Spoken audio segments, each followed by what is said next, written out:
नमस्ते प्रणाम। हम सिंगर सुनील सफारी बहुत अच्छा प्यारा सॉन्ग लिखे हैं। आप सबके बीच में अच्छा लगे तो लाइक कमेंट शेयर जरूर करब। सुनी गाना बहुत अच्छा बा।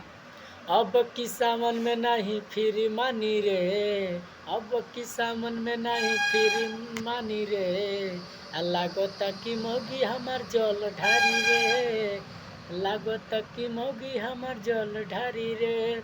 अब की सावन में नहीं फिर मानी रे, अब की सावन में नहीं फिर मानी रे, लागत की मोगी हमार जल ढारी रे, लागत की मोगी हमार जल ढारी रे।